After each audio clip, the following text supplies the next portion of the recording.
मैं ठाकुर रणधीर सिंह तेलंगाना पीसीसी बात कर रहा हूँ। आज जो पहलगाम में हुआ है, पूरा हिंदुस्तान है, पूरा वर्ल्ड देख रहा है ये। और मोदी जी, आप ये सोचिए, अब कदम उठाना है आपको, और ये कदम ऐसे उठाना, पाकिस्तान में घुस के मारना है आपको। अगर और हमारे राहुल गांधी जी भी आपको सपोर्ट करने के लिए आ चुके हैं मीटिंग में, और आगे भी हम अगर आप पाकिस्तान में घुस के मारेंगे तो और अच्छा रहेगा। और रही आतंकवादी की बात, आतंकवाद पहले से वहाँ पे पड़ रहा है। आप लोग क्या कर रहे हैं? सिक्योरिटी पूरी फेल हो चुकी है, क्योंकि ये पहलगाम में ऐसा हुआ है, वहाँ इतने लोग हैं टूरिस्ट, आप देख रहे हैं। अगले 2 महीने में आपको अमरनाथ यात्रा है, जब क्या करेंगे आप लोग? ये सोचिए आप। मोदी जी, आप अमित शाह जी, आप रिज़ाइन दीजिए, क्योंकि आप इसलिए रिज़ाइन दीजिए, हालत देखो, बोल बोल के मारे वो हिंदुस्तान के लोगों को, हर प्रदेश के लोगों को मारे, चुन चुन के मारे वो लोग। आप क्या कर रहे हैं? आप इसका परिणाम बहुत भुगतना पड़ेगा, और पाकिस्तान को घुस के मारेंगे। जय तेलंगाना, जय कांग्रेस, जय हिंद, भारत माता की जय। నిన్న ఏదైతే పహల్గామ్లో జరిగిందో చాలా అమానవీయ ఘటన, అది పిరికిపంద చర్యగా భావిస్తున్నాం. అది మతాలతో సంబంధం లేకుండా ఫస్ట్ ఎవరైనా సరే మనం మనుషుల తర్వాతనే మతాలుగా విభజించుకుంటాం. కాబట్టి మతంతో సంబంధం లేకుండా కూడా అక్కడ జరిగింది అమానవీయ చర్య. అమాయకులైన 4,000 మంది పబ్లిక్ సమ్మర్ వెకేషన్ కాబట్టి కుటుంబాలతో గడపడానికి పోయినారు. వాళ్ళని అంతం చేసి మిగతా జీవితం లేకుండా చేసి ఇంకో కొత్త జంట నావీలో చేసే ఆఫీసర్ ఒక ఆయన 6 days 1 week అయిందంట అలా పెళ్ళి. ఆయన ఆఫీసర్, ఆయన జీవితంలో ఎన్ని వెలుగులు, ఎన్ని ఆశలతో పోయిండొచ్చు. అట్లాంటి వాళ్ళు కూడా దేశ సేవ చేద్దామని చూసి దేశ ద్రోహుల చేతిలో అంతమైపోయిన ఒక అధికారి. ఇటువంటివి కూడా దేశం లోపల జరుగుతున్నాయి.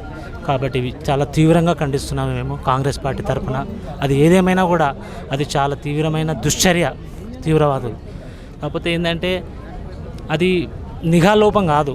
ఎందుకంటే ఆల్రెడీ మార్చిలో కానీ ఏప్రిల్లో కూడా కేంద్ర నిఘా వర్గాలు this summer is going to be very hot in Kashmir అని చెప్పేసి ఆల్రెడీ హెచ్చరించాయి. అది నిఘా లోపం కాదు కానీ భద్రతా లోపం. ఒక చిన్న ఎగ్జాంపుల్ చెప్తాను. మన పర్యాటక క్షేత్రమైన చార్మినార్ ఉంది. చార్మినార్ దగ్గర కూడా ఇప్పటికి కూడా భద్రత ఉంటుంది, అవునా కదా? ఆల్రెడీ కాశ్మీర్ అనేది ఎప్పటికి కూడా కొంచెం అది హాట్ ప్లేస్ అది. అటువంటి జాగాలో కూడా మీరు పహల్గామ్ అనే జాగాలో కూడా ఒక్క పోలీస్ ఎస్కాట్ లేదు, కానిస్టేబుల్ లేడు, భద్రతా దళాలు లేరు. 4,000 టూరిస్టులు అక్కడ ఉన్నారు. ఇప్పుడు మినిమం ఒక 40,000 ఆర్మ్డ్ పర్సన్స్, లోకల్ పోలీస్ ఎవరన్నా ఉండాలి కదా. అక్కడ లేకపోవడం అనేది చాలా బాధాకర విషయం. అది మనం ఈ సందర్భంగా మాట్లాడితే అది రాజకీయం అవుతుంది, కానీ చర్చించుకోవాల్సిన అవసరం అది. ఎందుకంటే ఇటువంటి పునరావృతం కాకూడదు. అది ఇంకోటి ఏం తెలుసా, రేపు జూలైలో జరగబోయే అమర్నాథ్ యాత్రకి అది బేస్ ప్లేస్ అన్నట్టు. అక్కడ నుండే కొంచెం 45 kilometers పోతే అమర్నాథ్ యాత్ర ఉంటుందంట. అక్కడ నుంచే స్టార్ట్ అయ్యేది. అటువంటి ప్లేస్లో మీరు మినిమం రక్షణ భద్రత లేకుండా, సెక్యూరిటీ లేకుండా ఉంచడం అనేది చాలా శోచనీయం, బాధాకరమైన విషయము. కాకపోతే ఏంటంటే ఇటువంటి దాంట్లో అమాయకమైన ప్రజలు బలి అవుతున్నారు. ఇర్రెస్పెక్టివ్ ఆఫ్ పొలిటికల్ పార్టీస్, రాజకీయాలతో సంబంధం లేదు. వాళ్ళు ఎవరు, ఎక్కడి నుంచి వచ్చారు? ఆంధ్రప్రదేశ్ నుంచి వచ్చిన చంద్రమౌళి అంటే ఆయన పాపం, ఆయన వాకర్ అసోసియేషన్ ప్రెసిడెంట్ అంట. ఆయనతో పాటు 3 ఫ్యామిలీస్ గ్యాదర్ చేసి తీసుకుపోయింది ఆయన. పాపం ఆయన గైడ్ చేస్తున్నాడు, ఆయనే ప్రాణాలు కోల్పోయాడు. పాపం 6 వెళ్ళి 5 రిటర్న్ వచ్చేసారు. ఇట్స్ వెరీ బ్యాడ్ అది. కాబట్టి దేశంలో ఎటువంటి చర్యలు జరగకూడదు. ఎక్స్టర్నల్ భద్రత ఎంత ఇంపార్టెంటో ఇంటర్నల్ భద్రత కూడా అంతే ఇంపార్టెంట్. మనము బయట చేసుకున్నాము, మన డిఆర్డిఎల్ మిషన్స్, మిజైల్స్ చేస్తున్నాం, okay. We are exporting from other countries, we are importing from other countries weapons అనేది ఓకే. కానీ మన ఇంటర్నల్ భద్రత కూడా ఉండాలి కదా.